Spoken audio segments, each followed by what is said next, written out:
Hello everyone, I'm Daryl and welcome to Bevan's Builds, and today we're going to be discussing the different methods and ways, tips and tricks on how to hang drywall. Now the biggest thing with drywall, again, I am doing a pole barn, so I want to point out that my walls are 10 feet high. A lot of people's walls are going to be 12 feet high. And when you're hanging drywall, the point to hanging drywall, and let me first say this, I am not a drywaller, I'm not a professional drywaller. This is just what I've learned over the years from me doing it myself. I'm a big DIYer and I do like to do a lot of things myself. So this is just my opinion and the things that I've learned along the way. And I don't hear a lot of people actually discussing all these different reasons and such and why. So I want to take a real long, hard look and explanation as to why I'm doing the drywall the way that I'm doing it and the reasoning behind it and so on and so forth. So anyway, let's go ahead and get started and dig in. First things first, I want to correct what I just said. I said most people are going to be drywalling a 12-foot wall. That's only if you're going to be in a pole barn. I want to make sure that I point out that I'm going to be discussing both how you would do a house and how I'm doing my pole barn.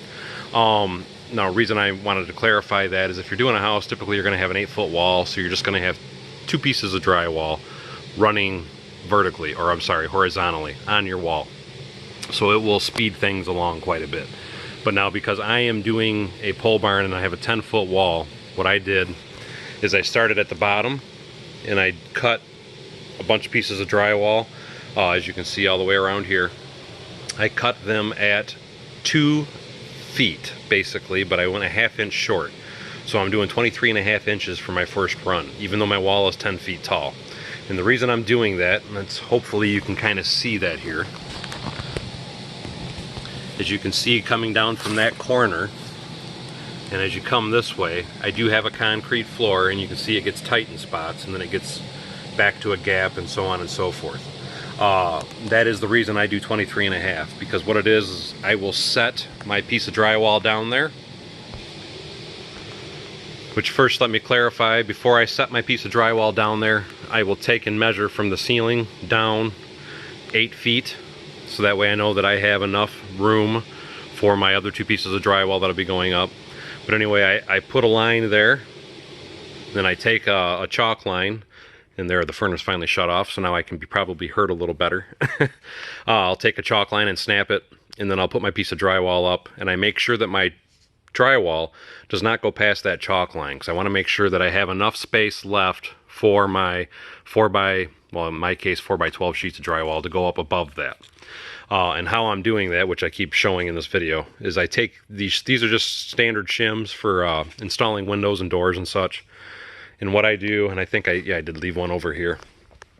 What I do is I set my piece of drywall down on top of some shims, as you can see right there, and I get it square. Make sure then I put a level on top of the piece of drywall that I'm putting up. Make sure it's level, and then I start screwing it together. Which now screwing it together wants me to bring up this next point. When you're first putting up your drywall, as you can see here, I've pretty much got it, at least I think you can see here. I'm trying to zoom in a little better. I pretty much have it all screwed down, at least in this section anyway, all the way down and around. But when you're screwing your drywall, the point that I want to make is, typically what I do, or how I have always done it anyway, is you take and you'll put your piece of drywall up, and I didn't do it over here yet. So we will look at this one better. Alls I do, as you can see here, I just have a couple screws. I have 4 in the bottom and 4 in the top. And that was just to hold that one piece of drywall up there on the wall. The reason that I'm doing that is because for me anyway, typically I want to get as much of the drywall up as possible before I securely screw everything together and finish it off. And there's a reason behind doing this, as you can see here, because again, as you can see here, there is no screws at the seam right now. I wait until all the drywall is up, and then I come back along and I will put in all my screws in the center, and then I put my screws in on the seam. The reason that I wait and do that is because on your seams, when you're screwing the screws in, a lot of times, see if I can find one, because I thought I did one somewhere. Yeah, right here. When you're putting in your screws, the drywall a lot of times wants to pop and push out a little bit. So you never want to put your screws in until both boards are fastened on the edge. So that's why, again, as I'm showing you here, you just want to put in a couple's drywall screws just to get the piece held up and in place. And once everything's up and held into place, then you'll come back and you'll start doing your finishing screwing like you see here. Now, typically what I recommend doing is I would put 3 screws in the center. Then you're going to put one in the top and one in the bottom. So each row is going to have 5 screws. And again, I want to point out that I am running horizontally. So that means every 2x4, you're going to have 5 screws top to bottom from sheet to sheet in that 5-foot space, or that 4-foot space, I'm sorry. Again, that's just the way that I found that's comfortable to do it, and it works best to do it. And I also want to point out, and I don't have it out here to show you guys, I typically use liquid nails behind the drywall as well. And what I do with what I typically do with the liquid nails is I will come in on each seam, I put liquid nails on, and then I try to put a little bit of liquid nails across each one of these seams. You don't have to do liquid nails on the whole wall. You can, it won't hurt it. It's not, I mean, it's probably overkill in some people's opinions. A lot of people don't even use liquid nails, but I found with using the liquid nails, it actually helps hold the drywall into position better, and it'll just make it more secure and less likely for anything to crack. Now, the next thing I want to talk about, since we are talking about screws and screwing, is I'm using 1/2-inch drywall. So with me using 1/2-inch drywall, I bought a box of 1 1/4 drywall screws, so that's the length, and they are coarse thread. Me personally, I prefer using the coarse thread because from my experience anyway, I found that the coarse threads tend to hold the drywall on better, and it screws in a lot quicker too, for that matter. The next thing you're going to want is you're going to want to get some drywall screw setters. You don't have to do this, but I really highly recommend it. And the reason that I say that is if you look here, and I'm hoping this comes across on the camera fairly well, there's a pre-made bevel in there. And let's see if I can zoom it in a little better. And what happens is with that bevel is when you go to put the screw in, it actually already it recesses the screw, so when you go to mud over it, it's a nice, clean, smooth finish. If you don't do a setter like this, a lot of times what will happen, not always, but a lot of the time what will end up happening is you'll end up tightening the screw in too far, and then it's going to cause you a lot of problems with nail pops. I do recommend that you only screw the drywall to the wall. I don't recommend doing nails. Some people do nails. I only do the screws. But again, I only use like what I just showed you, which is the drywall setter piece, which they call it a drywall screw setter. But to me, it gives you that recess, and that's the only way that I will install the screws. And now that I think I've said everything about screws, I want to start talking about measuring for holes and how you line up your drywall, as far as you always want to use the factory edge. Now, when I say factory edge, what I mean is you always want to line your drywall up with this edge and this edge, which those are your factory edges. That's what comes from the factory, and everything's always nice and square and plumb. And I'm going to show you an example of why you want to make sure you always use the factory edge. Now, starting with this top piece, the cut side of this 4x12 sheet is actually in the corner, which is fine. That's a good place to put it. Now you come down here. I want to zoom in so you can see it really clearly. This is the factory edge on this side, and that's the factory edge on this side. And as you can see, it's a nice, clean, straight, thin line. It's really good. It's perfect, so on and so forth. Just like you can see these two sides here.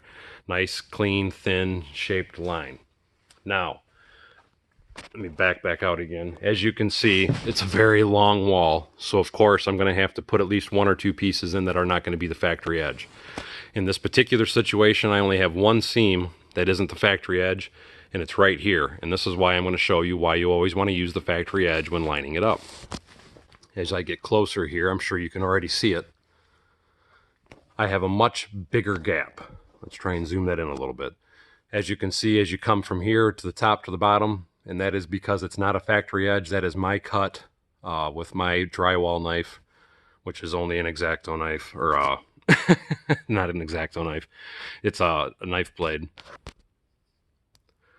Razor knife, that's what I'm trying to look for. Anyway, I use the Cobalt. I have several other razor knives, but anyway, that's how you cut it.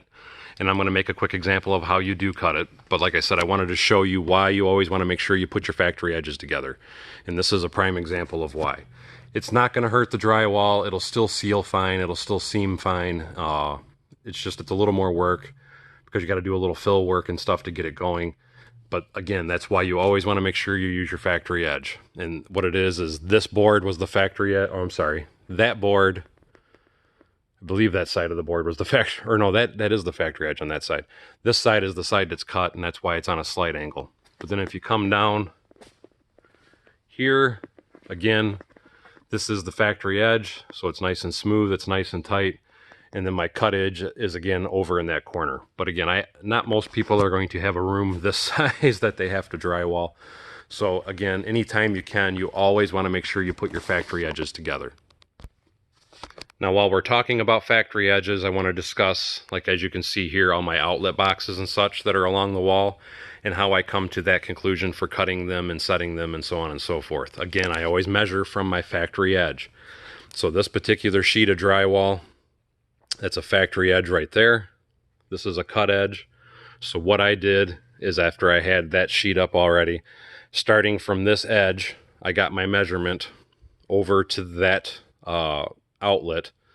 And the reason I'm doing it this way is because I do not have a rotozip. If you have a rotozip, I highly recommend using a rotozip to cut in your outlets. It saves you a lot of work and a lot of hassle. I do not have one, so I'm cutting my outlet holes and everything before I set the drywall up. But how I do that is I measure, like I said, again, from the factory edge over, and I forgot what the measurement was. Typically what I do is I write my measurements down on the back side of the drywall, which I'll be writing some on this here in a minute. And then I know all the edges from that seam up were at 12 inches. So I measure 12 inches up, and I want to say that might have been 79 inches over. I measure those inches, measure those. I put that down. I have the drywall sheet leaning against the wall, and then I use a a level, and you might be able to see it here, but I will, like I said, I'll lean the piece of drywall here, and then I'll take my level with my first mark from the bottom, and then I'll level it out and draw a line, and then I come up from my 79-inch line. I'll come over and line it and draw it. And then what I do after that is I have one extra box. I'll take the box, put it on you can see right here where I had my two lines that I went a little bit further past it. I'll take my box and I'll set it on that line, and then I draw a line around it, and then I cut it out. Now what I cut it out with, all the cuts that I make on my drywall, as far as for openings, for holes, for outlets and things like that, I use a drywall saw. You can get them in many different brands, many different styles. Like anything that I'm showing in this video, I will put a link in the description below, so that way you will know exactly what I'm talking about, so you can see that. It will be an Amazon link, but again, this is what I use to cut those holes out. And something else I use, again, the drywall saw for. As you can see, this drywall is actually hanging down and over and above. I'll try and show you in here.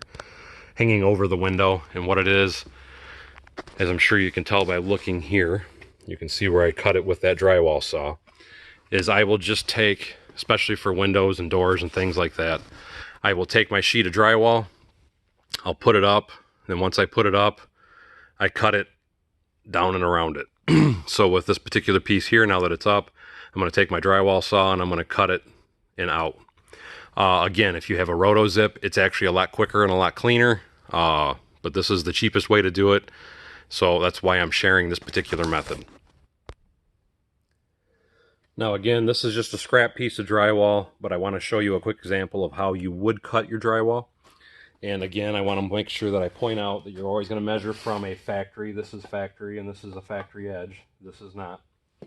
So say I wanted to cut a 2-inch piece off. We'll make it 4 inches.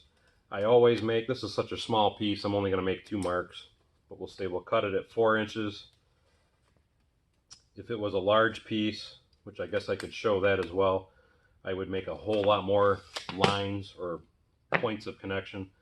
But then you can take it, and if you want, you can draw a pin mark on it. You really don't need to, But what I typically do is I will get something that's straight. In this particular piece, it's a small piece of 2x4, and then you take and you score it. Usually I'll go once or twice over it. And once you do that, all you do is you flip it on its side, you break it, and you come from the front and you cut it off, and that's how you make a cut on some drywall. Now for like these full sheets here, on the full sheets here, I just wanted to show you what I do is I actually have a 12-foot piece of 2x4, and because, as I showed you, and I'm sorry about the lighting, I don't have the best lighting in the world out here, but I will take, because this piece I cut down to 23.5, I will take and mark about 8 marks at 23.5. I will line that 2x4 up with those marks, then I score it, I remove the 2x4, I go over it again, then I lift it up and it snaps right in half. Then you just take your blade, and then you take it and you cut it down through the length, and then you got your nice clean cut. Now, something else I want to quickly discuss since we're on the subject of cutting. Once you make your cut, usually it's not always super clean when you cut a piece of drywall. So you want to get this little tool here. I call it a wraith file. Basically looks like a cheese grater, but it is for drywall. And what it is once you make your cut, just to make sure it's nice and clean, you can take your wraith file and you just give it a scrape or two.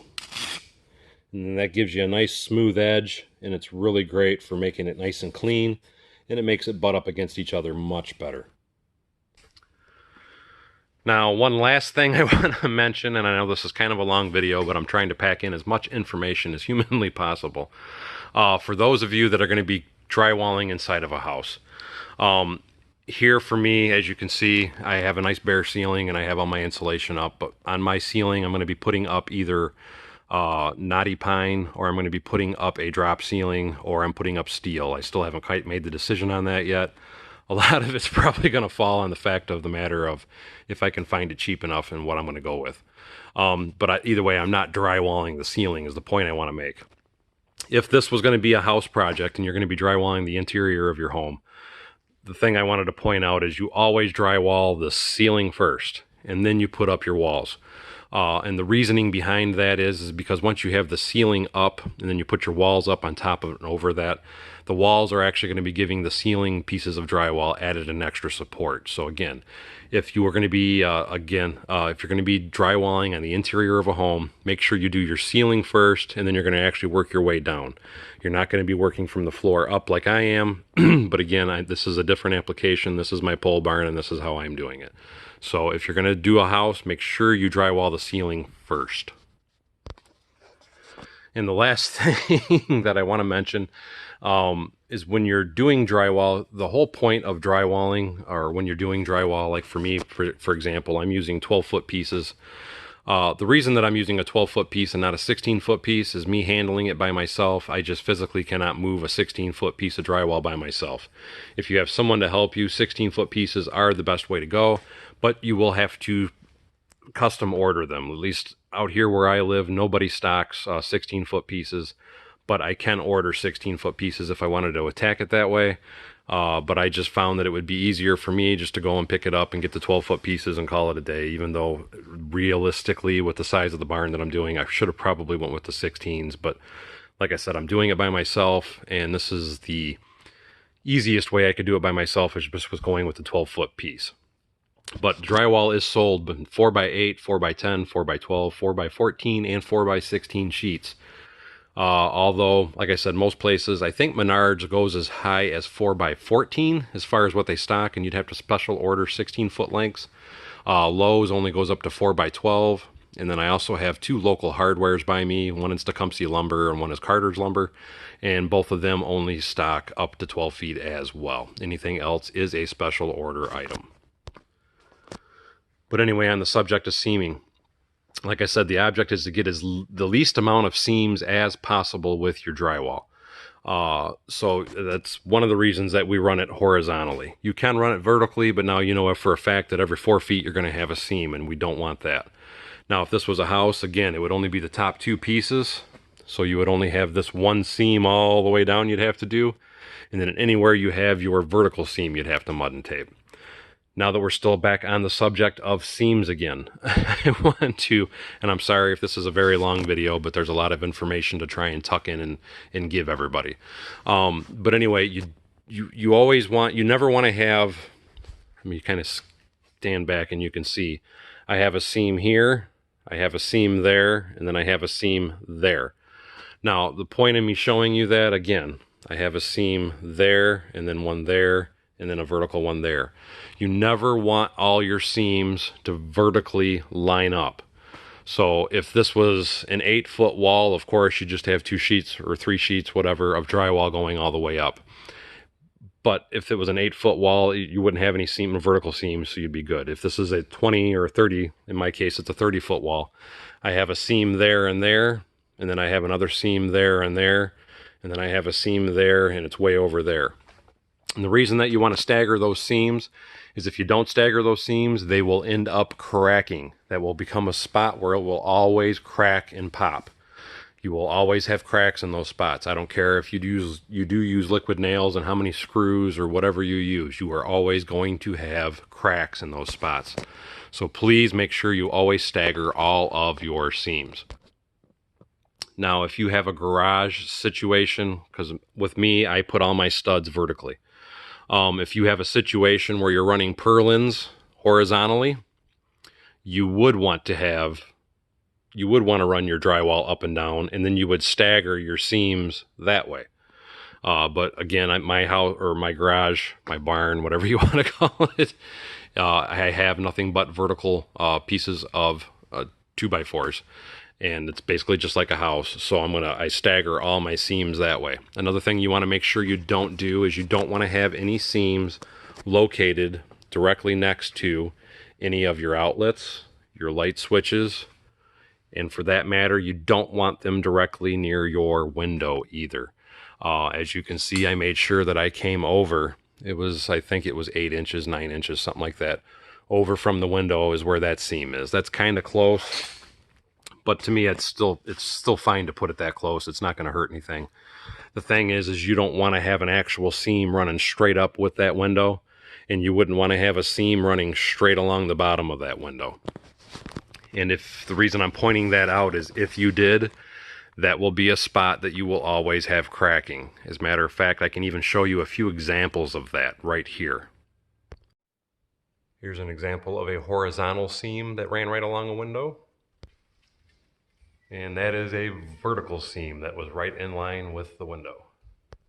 As you could see in those pictures I just added to this video, that is an example of why you do not want to put a seam right against the edge of a window or a door. Because as you could see in that particular pictures, you could see where there was a little seam right next to it. And it's not cracked or anything, but it is bubbled out a little bit. That can be kind of gotten away with, and you can get rid of it, possibly, maybe, but I've never seen a situation where you get rid of it and it stays gone. Usually every couple years, that particular problem area will come back. So anyway, I do believe I covered everything. If there's anything that I missed, please feel free to ask questions below. And again, I am not a professional drywaller. This is just the things that I've learned over the years on what to do and what not to do when wanting to drywall a wall or a shop or a room or a house or whatever drywall project you may have. So again, if you have any questions, I'm happy to answer any questions I can to the best of my ability, but I am not a professional drywaller, and if you are running into any major problems, you might want to consult a professional drywaller. But this is how I've done it and how I've come to the conclusion of doing it and have done it now for years. So, as always, thank you for coming to Bevan's Builds. Don't forget to like, subscribe, and share below. If you have any questions, please leave them in the comments section of the video below, and I will also be putting links in the video description and in the comment section of this video below for all the different tools and things that I've showed you that you may need when hanging drywall. So as always, thanks for coming to Bevan's Builds, and we'll see you next time on Bevan's Builds.